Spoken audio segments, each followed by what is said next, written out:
I don't have the fundamental identities written down here. Things like tangent is equal to sine over cosine, or secant is equal to 1 over cosine.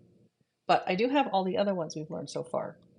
The Pythagorean identity, and in the case of sine squared plus cosine squared, I've written down its two other forms. I've not written down the two other versions of this because, again, we can derive those from this one. And we've learned something about double angles. The cosine, specifically, the cosine of 2 theta has 3 different forms. Remember, there's also a sine version of this and a tangent version of this. And the reduction formulas that we just learned about in the previous video. And I'm actually going to start with one of these. For this video, I'm going to start with the sine squared of theta equals 1 minus the cosine of 2 theta over 2. And I'm going to play around a little bit with theta. If I wanted for some reason to have just an angle here, not a double angle, then I might replace 2 theta with, for example, alpha.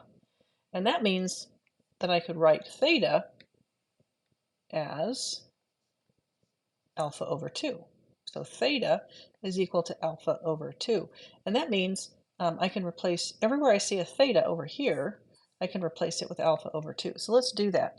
The sine squared of, not theta, but alpha over 2 equals 1 minus the cosine of 2 times alpha over 2 all over 2. That lets me, if I reduce this fraction here, that lets me write sine squared of alpha over 2, alpha is just some angle, right, equals 1 minus the cosine of alpha, because 2 times alpha over 2 is just alpha, all over 2. Now, what that's done is given me just an angle here rather than the double angle, but it's forced this to be what we call a half angle. Now, if I take the square root of both sides, I get the square root of sine squared, which is just sine, it's the sine of alpha over 2, equals plus or minus the square root of 1 minus the cosine of alpha all over 2. And I've just noticed that I put an alpha in my denominator here, and that should be a 2. So I'll fix that. So this kind of formula can be really handy. For example, if you're asked to find the sine of pi over 12. Well, I happen to know that pi over 12 is half of pi over 6.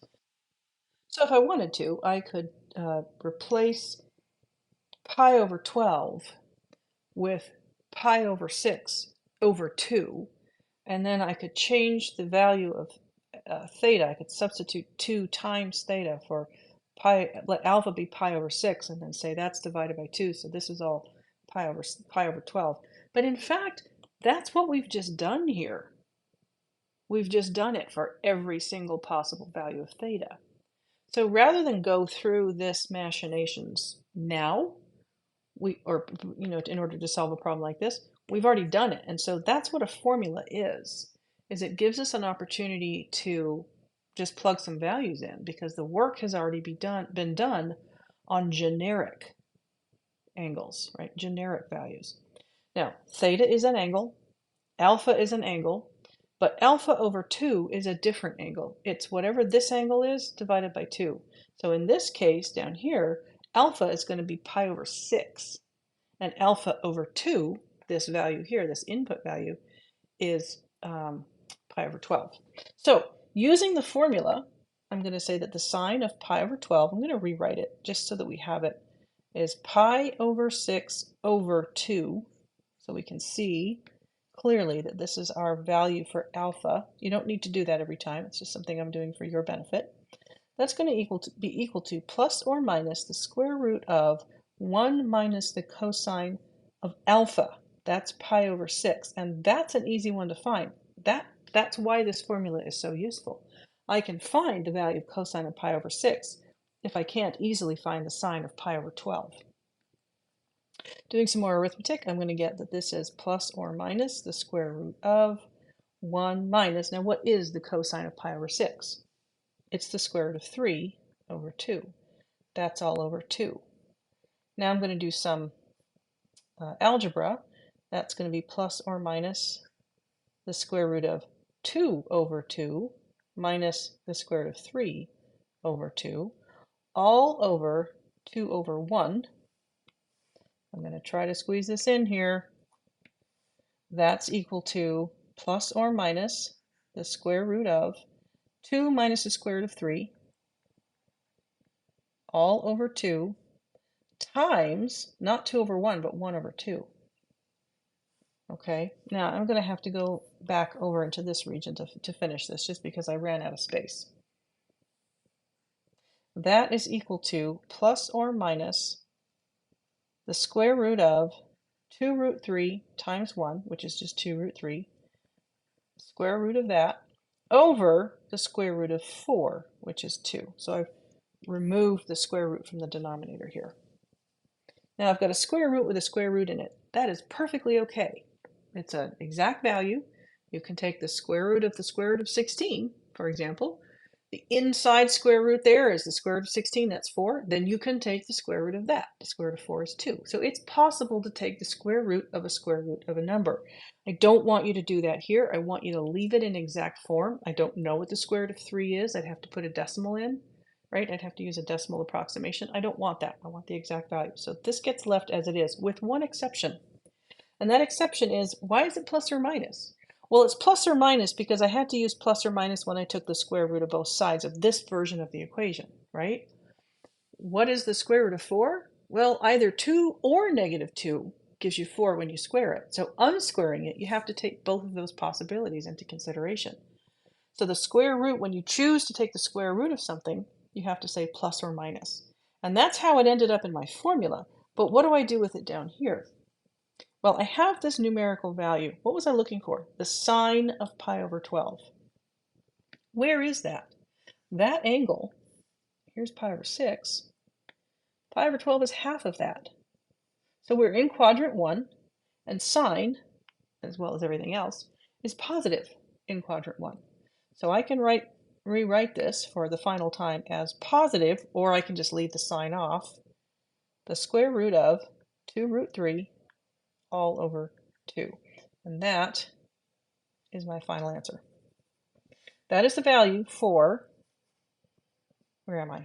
The sine of pi over 12. The sine of pi over 12 is positive the square root of 2 root 3 all over 2. All right, so now we have a new formula called a half angle formula for sine. There is also one for cosine, and there is another one for tangent. And in fact, tangent has a couple of variations, but I think we'll talk about those in class. All right, these are all going to have a plus or minus the square root of, and that's because they're all taken from the power reducing formulas or the reduction formulas, right? The previous on the previous screen, I found this formula by starting with cosine squared. The other two can be found by starting with, well, this one can be found by starting with sine squared, and this one is just a combination of sine and cosine. We'll talk about those more in class, but the formulas are 1 plus the cosine of alpha, got ahead of myself there, all over 2, and then the square root of 1 minus the cosine of alpha over 1 plus the cosine of alpha. And here you can see the sine over cosine sort of relationship here, right? If you wrote this whole thing over this whole thing, that becomes one big square root, and you can have a square root of this fraction over this fraction. The 2's cancel, and you're left with the numerators.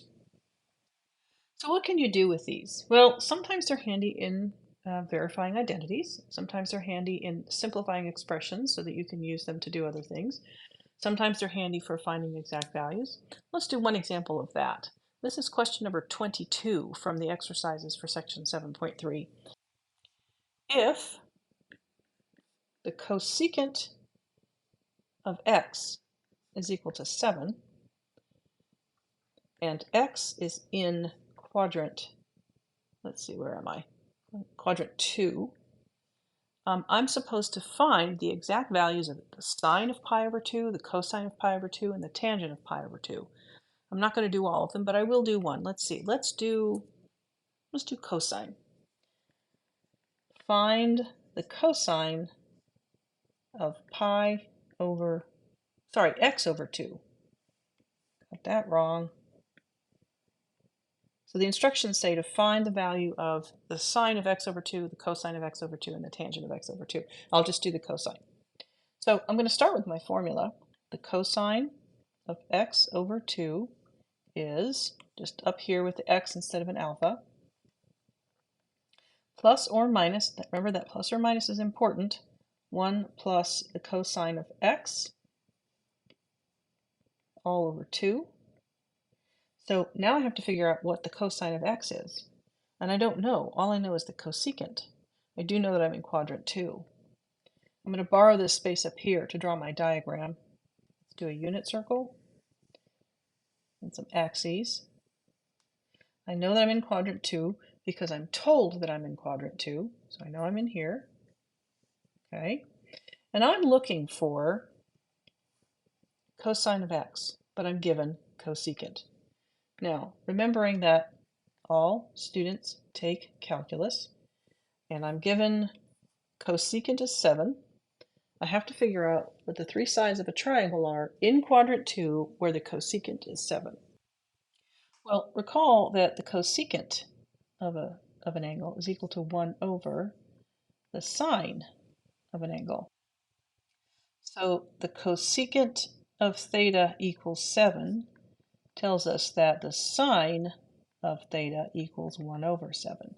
And now I can go figure out what the angle is because I have a ratio of an opposite over hypotenuse. Okay, and I know I'm in quadrant 2, so 1 over 7 is going to be a small opposite over a long hypotenuse. So let's put our angle about here. And recognizing that's a 1 and that's a 7, recognizing that all students take calculus, the S here stands for sine, but it also represents the sine's cousin, which is 1 over sine, which is cosecant. So we're in quadrant 2, and that means that our x values are going to be negative, our y values are going to be positive, and our hypotenuse, well, that's a radius, so that's always positive. Now, I'm looking for, ultimately I'm looking for the cosine of x over 2, but in order to find it, I need to know what the cosine of x is. Well, the cosecant of x is 7. So this angle right here is my angle x. If I know the cosecant of that angle, I can find the cosine of that angle by finding the adjacent length, which is this value here, over the hypotenuse. So that means I have to go find that adjacent length, right? Using Pythagoras, I get 1 squared, oh, let me use a white pen there.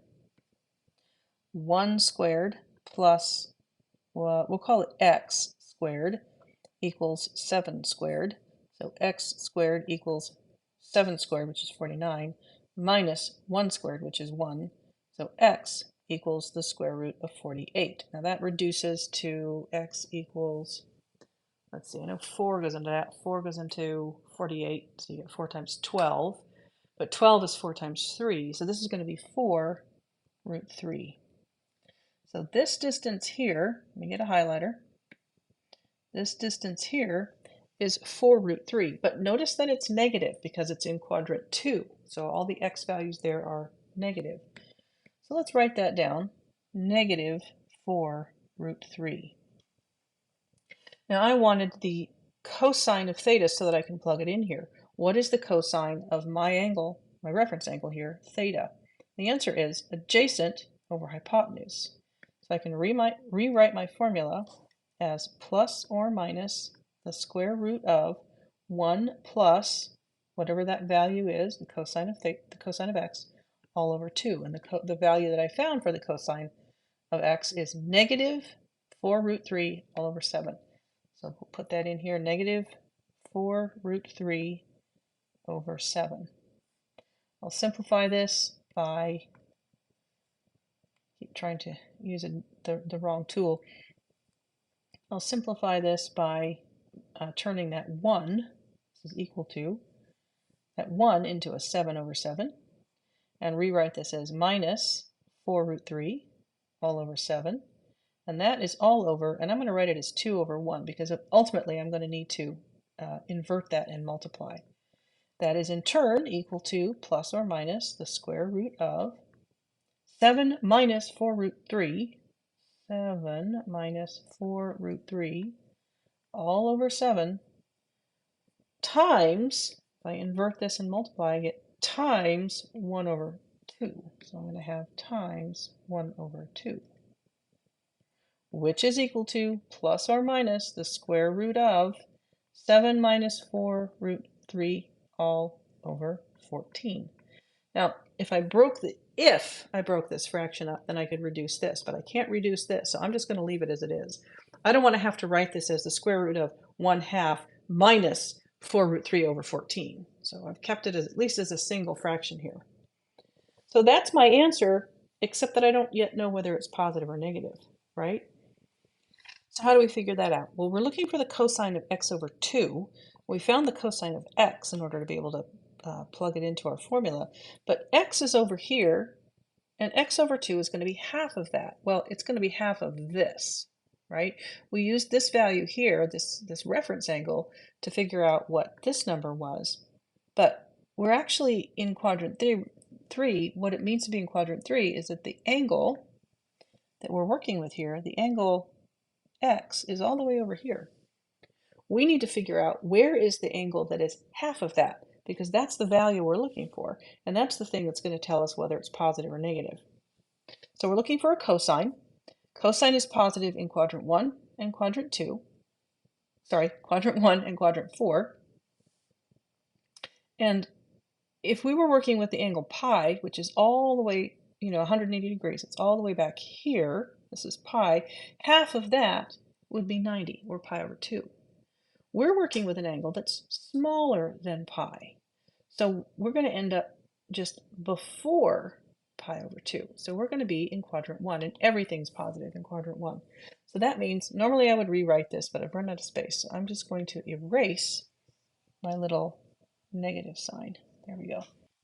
And I'll leave the plus there because that's an indication that I actually chose positive over negative rather than forgetting to write plus or minus. Okay, that's it for this video and this section. So we're done with section 7.3. 7.4 is another collection of formulas, the sum to product and product to sum formulas. So we'll be looking at that in several videos in section 7.4. But that's it for now for this one.